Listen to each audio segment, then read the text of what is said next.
Baik, saudara, hari ini kita akan lanjutkan serial khotbah kita, khotbah Tuhan Yesus di atas bukit. Dan topik hari ini adalah bahagianya orang yang membawa damai. Ya, mari kita membaca satu ayat saja firman Tuhan, lanjutan dari Matius 5, yaitu Matius 5 ayat yang ke-9.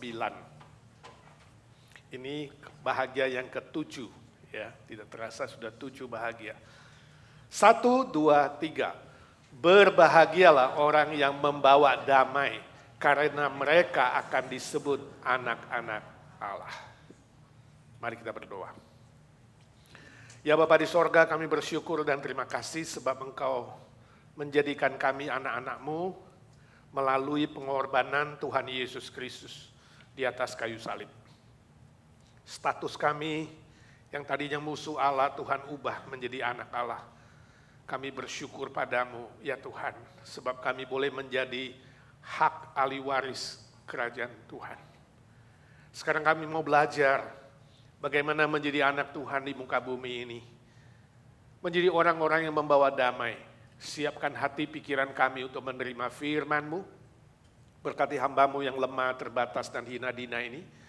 Berkati putri boleh menerjemahkan dengan jelas dan benar. Agar firman Tuhan kami mengerti. Dan boleh menyentuh hati kami, perasaan kami, dan boleh menggerakkan kehendak kami, supaya kami melakukan firman Tuhan. Dalam nama Tuhan Yesus kami berdoa dan meminta berkat Tuhan. Amin. Saudara, saya baca sebuah kesaksian yang benar terjadi. Suatu kali, seorang kepala sekolah di SMP di Memphis, Tennessee, dia men-sharingkan kesaksian cerita ini. Katanya suatu kali SMP mereka di Memphis itu mengadakan acara makan siang bersama dengan para senior. Kalau di kita evergreen, jadi semua senior diundang makan siang di sekolah itu. Nah, waktu acara makan siang itu diadakanlah kayak door prize begitu ya. Door prize ada game khusus dan seorang ibu yang hadir di situ mendapat hadiah sebuah radio kecil gitu ya, yang pribadi, bersifat pribadi. Nah, ibu itu kemudian menulis surat kepada kepala sekolah. Demikian suratnya. Yang terhormat Kepala Sekolah Reyer, nama sekolahnya. Tuhan Allah sangat memberkati kalian dengan mengundang para senior makan dan memberikan sayembara. Saya mau beritahu bahwa saya telah memenangkan undian sebuah radio. Dan saya senang, bukan main. Terima kasih sebab di dunia ini masih ada orang yang memperhatikan saya. Ya, seperti orang yang sudah lanjut usia ini. Saya berusia 84 tahun dan tinggal di rumah senior. Sudah cukup lama. Sebab rumah senior itu disiapkan oleh pemerintah county di daerah itu.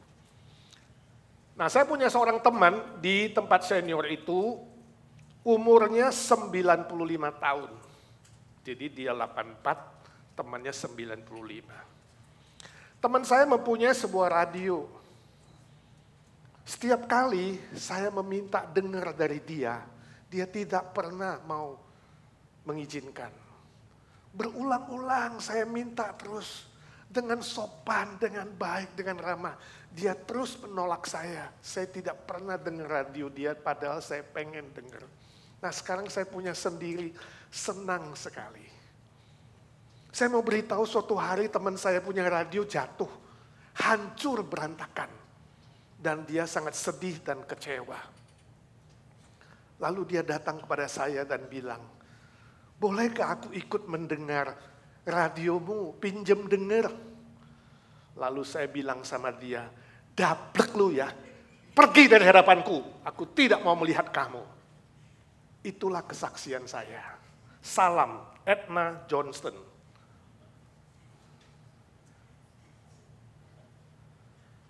Tadinya saya pikir orang-orang muda saja yang punya musuhan, gak bisa hidup damai. Ternyata sudah 84 tahun. Masih dendam dengan kawannya yang 95. Ya, saudara, nggak gampang. Manusia itu sungguh ironis. Ironis. Kalau kita tawarkan hidup damai, saya yakin semua orang mengatakan kita butuh damai. Kami ingin damai, kami ingin hidup damai. Di mana-mana diperjuangkan perdamaian-perdamaian. Entahkah bersifat bangsa, bersifat negara, bersifat pribadi.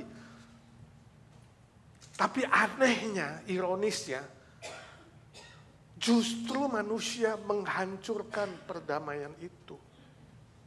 Di satu pihak ingin damai, tapi di pihak lain ada kecenderungan, kalau kita gak mau menyebutnya kesengajaan, kecenderungan menghancurkan kedamaian itu. Ada banyak alasan orang tidak mau hidup damai. Ada permusuhan yang bersifat ras, bersifat suku, bersifat agama. Ada permusuhan gara-gara status sosial, perbedaan tingkat hidup, soal duit, soal harta benda, soal macam-macam, bahkan hal-hal yang sepele. Misalnya ini yang lagi rame ini sebentar lagi, sebelumnya di Indonesia itu ya, waktu pemilihan presiden, waktu itu belum terpilih, ya, banyak yang ribut, ya, satu membela partai ini, satu membela partai itu, kelompok ini termasuk di Amerika, satu pro Demokrat, satu pro Republikan, ini belum pemilu ini, ya, yang ribut, yang cekcok itu rakyat biasa, yang biasa teman makan, teman ngobrol, teman ngopi itu ribut bermusuhan, waduh panas, termasuk Indonesia. Sampai yang musuhan di partai itu, yang musuhan beneran, partai politiknya, tokoh politiknya, itu sebenarnya gak apa-apa. Mereka udah makan bersama, pelok-pelokan, ya kan. Udah tiap hari enak-enakan. Tapi rakyat kecil yang tidak mengenal dan tidak dikenal oleh si tokoh politik itu masih musuhan. Ironis kan? Tapi itu yang terjadi. Hal-hal yang sepele, hal-hal yang kecil bisa menimbulkan pertentangan, konflik, dan permusuhan. Tidak heran saudaraku, berbicara soal damai dan perdamaian itu adalah barang langka hari ini di akhir zaman. Barang yang langka, hal yang jarang sekali terjadi. Tapi kalau kita bilang itu barang langka, kenapa Tuhan Yesus masih mengajarkan ini? Firman Tuhan yang baru kita baca Matius 5 ayat 9, berbahagialah orang yang membawa damai. Nah pertanyaannya bagaimana mungkin kita bisa membawa damai padahal kita tidak memiliki damai itu? Mana mungkin? Itu sebabnya langkah pertama untuk menjadi pembawa damai kita sendiri harus memiliki damai yang sesungguhnya, damai yang sejati. Itu satu-satunya jalan, ya. Dan hanya ada satu jalan mendapatkan damai yang sejati itu, yaitu dari Tuhan sendiri. Karena pada manusia tidak ada. Mau tidak mau kita harus kembali kepada Tuhan, firman Tuhan. Kalau kita ingat Nabi Yesaya dalam perjanjian lama, Yesaya 9 ayat 5 itu nubuat Yesaya yang sangat terkenal. Dia katakan kelak nanti akan datang seorang juru selamat yang disebut dengan Raja Damai, Raja Salom. Nubuat tentang kedatangan Yesus Kristus, inkarnasi ke dunia ini, menjadi manusia yang sempurna. Kedatangan Yesus ke bumi ini adalah menjadi juru selamat Raja Damai, yang membawa damai yang sejati dan memberikan damai yang sejati. Nah, istilah damai di sini dalam bahasa Yunani itu disebut eirene. Bukan bahasa Jawa, eirene bukan. Tapi saudara jadi gampang ingat bahasa Jawa, eirene. Ya, dari situ muncul Airin, kalau ada yang nama Airin itu damai. Ya, bahasa Ibraninya Salom, saudara suka mengatakan Salom. Bukan Shalom, bukan Salom. Itu artinya damai. Nah, Salom atau eirene di sini memiliki pengertian keutuhan. Damai yang utuh, yang tidak terpecah-pecah. Itu maksudnya. Ada sebuah kesatuan. Juga berarti harmonis. Ya. Seperti orang nyanyi harmoni, gak ada yang false gitu ya. Harmoni indah. Gak ada yang konflik. Walaupun beda tapi sebenarnya indah. Seperti nyanyi suara 1, 2, 3, 4 itu harmoni. Seperti orang main musik itu harmoni. Semua alat musik itu nyatu. Ya. Juga berarti sejahtera. Makmur. Ya. Berkat dalam semua hal. Hidup cukup secara jasmani, secara mental, secara rohani. Juga berarti selamat. Bukan saja selamat secara jasmani tapi juga rohani. Jadi keselamatan itu bersifat utuh, jasmani dan rohani. Indah sekali ya kata perdamaian ini, lengkap. Nah, damai yang sedemikian boleh disimpulkan memiliki 3 dimensi. Yaitu dimensi vertikal, damai dengan Allah, itu pertama. Kedatangan Yesus pertama kali ke bumi ini membawa damai seperti ini. Harmonis.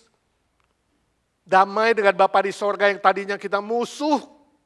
Orang berdosa adalah musuh Allah, kemudian diselamatkan Kristus dan kita diubah statusnya menjadi anak Allah.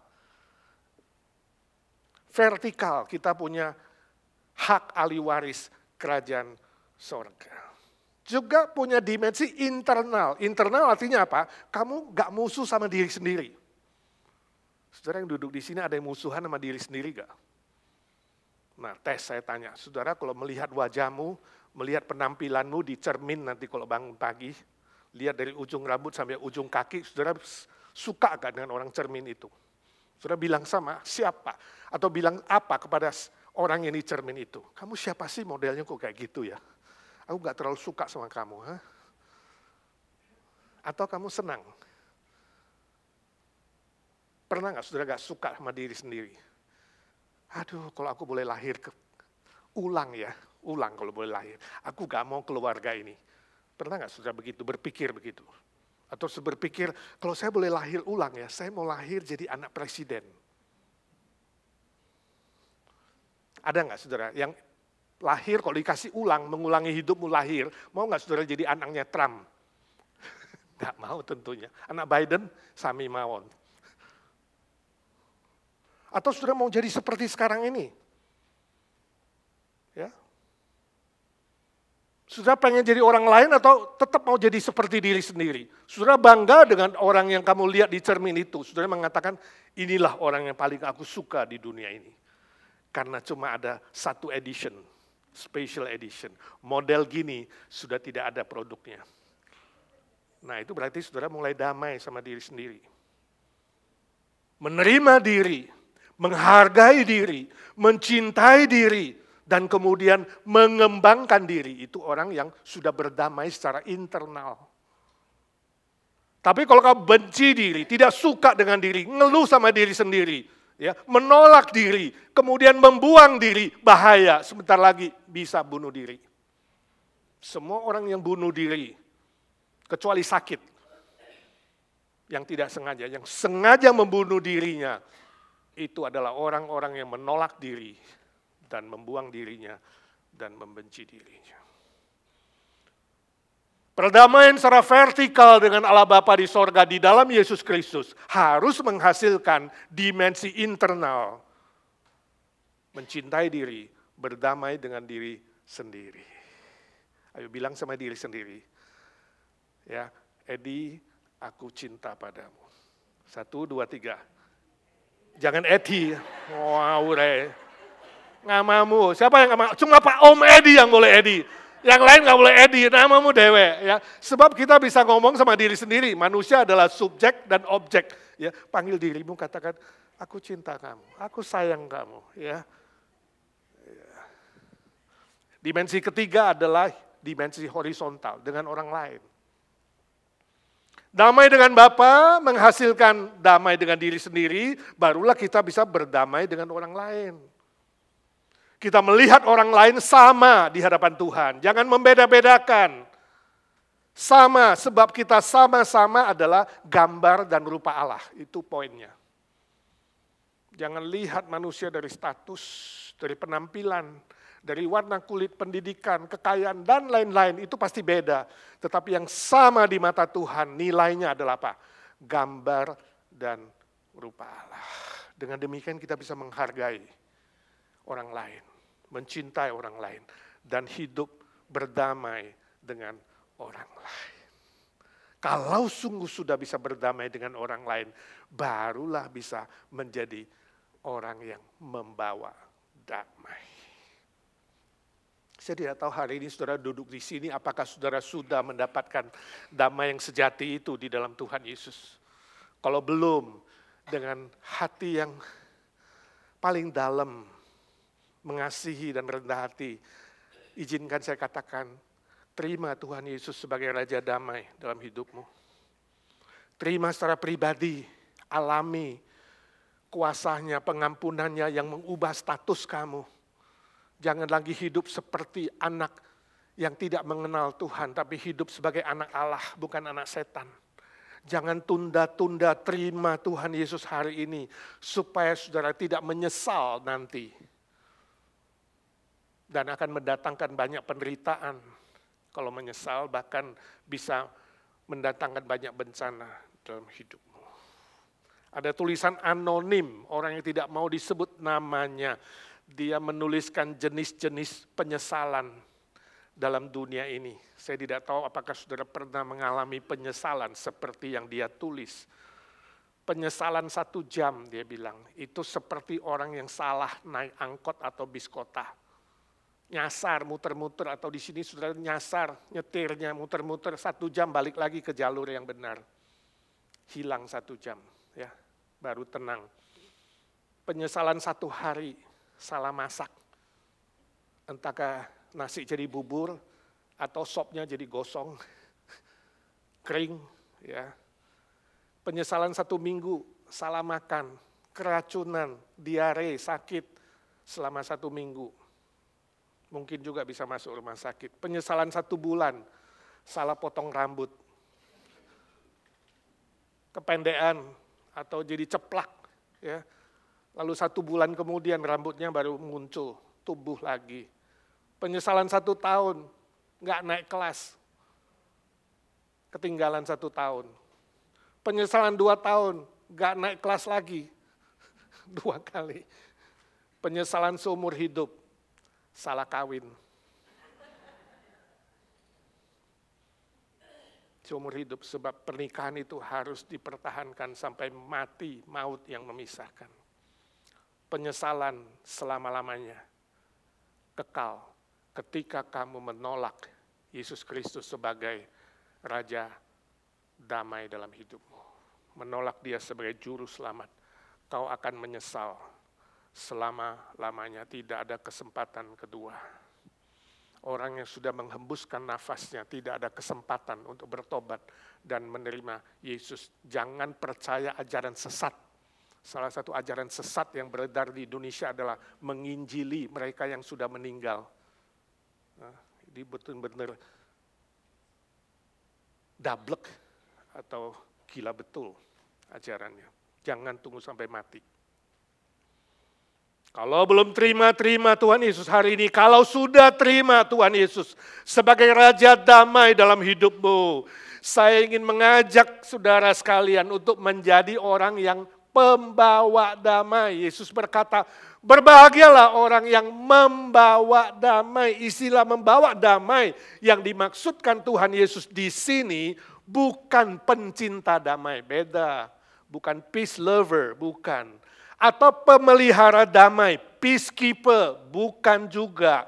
Biasanya peace lover dan peacekeeper itu bersifat pasif. Ya, bersifat negatif, bersifat egosentrik. Hanya memperhatikan kepentingan dirinya. Yang penting gua damai, gua tenang. Seolah-olah pembawa damai, no. Atau hanya memperhatikan kelompoknya sendiri, partainya sendiri. Bukan peace lover atau peacekeeper. Mungkin sudah pernah mendengar beberapa moto Ya, yang saudara dengar atau saudara sendiri punya moto seperti ini orang bilang. Yang penting kita itu ya, jangan cari gara-gara dengan orang lain. Pernah nggak? Pembawa damai, jangan cari gara-gara lah sama orang lain. Jangan ganggu orang lain, yang penting saya nggak ganggu orang lain. Yang penting jangan buat onar, jangan buat kacau, jangan buat heboh. Yang penting jangan campur urusan orang deh. Urusan sendiri aja gak beres-beres, mau campur urusan orang lain. Pernah gak saudara dengar begitu? Atau saudara punya moto seperti itu? Jangan, itu negatif saudara. Itu peacekeeper, peace lover, bukan peacemaker, bukan. Ada juga yang berkata, menghindar aja kalau ada konflik, ada ribut, ada perselisihan, menghindar aja ya. Maka semua akan jadi tenang, damai, dan aman. Pilih yang aman-aman saja. Bukan itu maksud Tuhan Yesus. Bukan itu pembawa damai. Orang yang membawa damai artinya reconciler, pendamai. Yang sifatnya aktif, reconciler. Orang yang membawa damai. Positif dan altruistik demi orang lain. Bukan demi kelompok saya, bukan demi keamanan saya, bukan demi pribadi saya, tapi demi orang lain. Mari kita lebih aktif, mari kita lebih positif, mari kita lebih altruistik, itu maksudnya. Dengan kata lain, bukan hanya simpati punya perasaan yang sama. Aku mengerti perasaanmu, aku mengerti masalahmu, gak cukup. Simpati diikuti dengan empati, masuk ke dalam persoalannya. Bukan hanya masuk dalam persoalannya, tapi juga ikut aktif bagaimana menyelesaikan permusuhan itu atau konflik itu. Reconciler. Di mana damai tidak ada, di mana damai telah rusak, di mana damai telah terhilang. Saudara masuk dan saudara menjadi orang yang aktif, bisa memulihkan kembali. Pembawa damai. Masih ingat kasus penembakan massal di Columbine High School? Itu sangat terkenal. Ya, ini tahun 1999. Memakan korban mati 12 murid, 1 guru meninggal. Tapi yang hidup, yang luka-luka tapi hidup kemudian bertahan survive 24 orang. Nah bagusnya yang 24 orang ini kemudian bikin sebuah klub untuk menolong orang-orang yang mendapat korban yang sama. Jadi waktu terjadi penembakan massal di Connecticut, juga di sekolah SD waktu itu, ya di Sandy Hook, Newtown, mereka ini terjun langsung. Ya, bukan hanya berdoa, bukan hanya mensupport kirim uang, mereka terjun langsung. Menolong para korban, menolong keluarga para korban. Dan kemudian menghadirkan penghiburan, kekuatan, pertolongan, dan kedamaian. Di tengah-tengah konflik yang terjadi. Nah itu contoh. Orang yang membawa damai. Contoh orang yang aktif, positif, dan altruistik. Nah izinkan saya tanya, selama ini saudara punya permusuhan yang belum diselesaikan enggak? Punya konflik yang belum diselesaikan enggak? Tadi ayat pembimbing mengingatkan kita, Roma 12 ayat 17, 18, jangan balas kejahatan dengan kejahatan. Jangan, tapi lakukanlah yang baik sih, aktif. Lakukanlah apa yang baik bagi semua orang, termasuk orang yang kamu benci, termasuk orang yang konflik dengan saudara. Lakukan yang baik dan usahakanlah, ayat 18. Sedapat-dapatnya, kalau hal itu bergantung padamu. Saudara punya kekuatan, punya kesehatan, punya kemampuan, tergantung padamu.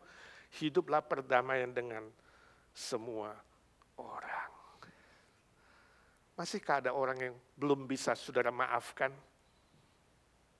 Nasihat saya, nasihat firman Tuhan, doakan. Doakan dirimu sendiri dulu, kemudian doakan orang itu, dan kemudian minta hikmat dari Tuhan. Kira-kira ya, tindakan apa yang bisa saudara lakukan? Minta kasih Kristus sekali lagi mengalir di darahmu. Darah Kristus yang sudah mengampuni kamu kini mengalir dalam darahmu. Sehingga kamu punya kekuatan ekstra itu. Ya. Bahkan Yesus bilang, kasihilah musuhmu dan berdoalah bagi mereka yang menganiaya kamu. Mulai dari berdoalah. Kalau berdoa minimal kamu sebut namanya, ya kan? Kalau kamu gak berdoa, kamu gak sebut namanya. Atau setiap kali sebut namanya, kamu marah-marah, maki-maki. Tapi kalau berdoa gak mungkin kamu marah-marah. Kamu mulai diberi hati seperti hati Kristus. Atau bila saudara tahu ada perselisihan di antara orang-orang yang saudara kenal, jangan cuek, jangan pasif, ya, jangan negatif, jangan menambahkan bumbu-bumbu, kecap, Ajinomoto, dan lain-lain sehingga tambah kacau, tambah heboh. Jangan, tapi berbuat yang aktif, benar, baik, positif, dan mendatangkan kebaikan. Mulailah mendoakan dirimu supaya menjadi pendamai dan minta hikmat Tuhan untuk bisa berbuat sesuatu. Gak gampang, tapi bisa. Salah satu yang korban penembakan yang saya ceritakan tadi di SD Sandy Hook itu adalah Emily Parker, usia 6. Salah satu korban mati. Bapaknya bernama Robert Parker. Penembaknya juga ditembak mati, bernama Adam Lanza.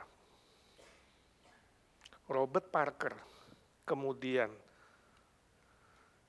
berkata, saya di tengah-tengah kesedihan ikut bersyukur sebab anak saya yang masih usia 6, Emily, dia bisa menjadi anak yang membawa berkat, menghibur, menguatkan adiknya, teman-temannya di sekolah. Hidupnya walau hanya 6 tahun telah menjadi berkat. Dan sekarang saya mau katakan, ya, saya tidak benci atau marah terhadap penembaknya yang mati. Saya telah memaafkannya dan saya minta semua pihak juga sama.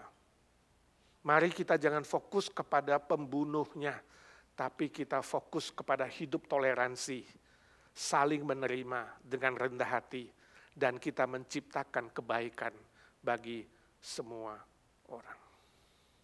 Hebat ya. Sikap dan tindakan yang luar biasa. Saya yakin ini pasti kekuatan dari Tuhan. Saudara mengatakan, Pak, itu kan dia, bukan saya. Tiap orang kan beda-beda. Sulit dong, Pak. Setiap orang kan lain-lain. Saya dari sononya lahir sudah kayak begini, Pak. Gak bisa. Kalau udah disakiti, sorry, gak bisa maafin. Sorry deh. Sudah dari sananya, ya, gak mungkin bisa diubah-ubah. Hati-hati, saudara, itu adalah tipuan iblis. Kalau hari ini kamu berpikir kamu lahir dari sononya sudah begitu dan tidak bisa berubah, kamu telah dibohongi oleh si jahat. Sebab firman Tuhan berkata, barang siapa di dalam Yesus Kristus, dia adalah ciptaan yang baru. Ciptaan yang baru, yang lama sudah berlalu dan yang baru sudah datang. Jadi bisa diubah. Manusia bisa diubah dan berubah di dalam Tuhan Yesus Kristus. Itu harus kita yakini. Jika engkau sungguh-sungguh adalah anak Allah. Sungguh-sungguh anak Allah yang sejati. Yesus katakan, berbahagialah orang yang membawa damai. Sebab mereka adalah anak-anak Allah, disebut anak Allah. Kalau kamu telah berubah status mengatakan, Pak, aku yakin aku sudah menerima pengampunan Yesus. Aku yakin statusku sekarang sudah diubah jadi anak Allah. Bagus. Buktinya apa? Saudara akan dikasih kekuatan untuk bisa hidup damai vertikal, internal, horizontal, dan menjadi pembawa damai, bersandar kepada Kristus. Sulit tapi bisa. Dalam penutup saya ingin membacakan doa Fransiskus dari Assisi, seorang rahib yang sudah menjadi berkat bagi banyak orang lain. Demikian isi doanya. Ya Tuhan, Jadikanlah aku pembawa damai sejahtera-Mu. Supaya di mana ada kebencian, aku pembawa cinta kasih. Di mana ada penghinaan, jadikan aku pembawa pengampunan. Di mana ada perselisihan, jadikan aku pembawa kerukunan. Di mana ada kebimbangan, jadikan aku pembawa iman dan kepastian. Di mana ada kesesatan, jadikan aku pembawa kebenaran. Di mana ada kesedihan mencekam, jadikan aku pembawa kegembiraan. Di mana ada kegelapan berkuasa, jadikan aku pembawa terang. Amin. Tuhan Yesus berkata, berbahagialah orang yang membawa damai, sebab mereka disebut dengan anak-anak Allah. Mari kita berdoa. Ya Tuhan, suara hamba-Mu sudah berhenti. Biarlah suara Roh Kudus terus berkata-kata di hati kami, di pikiran kami. Tolong kami semua ya Tuhan, bukan saja menjadi pendengar-pendengar firman, tapi kami menjadi pelaku-pelaku firman yang konkret, yang positif, yang aktif, yang altruistik, yang memikirkan orang lain, sebab Tuhan lebih dulu memikirkan kami. Yang mengasihi orang lain sebab Tuhan lebih dulu mengasihi kami. Yang mengampuni orang lain sebab Tuhan lebih dulu mengampuni kami. Yang membawa damai dimanapun kami berada sebab kami lebih dulu didamaikan dengan Bapa, dengan diri sendiri, dan dengan sesama kami. Berdoa, bersyukur, memohon berkat hanya di dalam nama Tuhan Yesus Kristus, satu-satunya Raja Damai, Juru Selamat kami yang hidup selama-lamanya. Amin. Amin.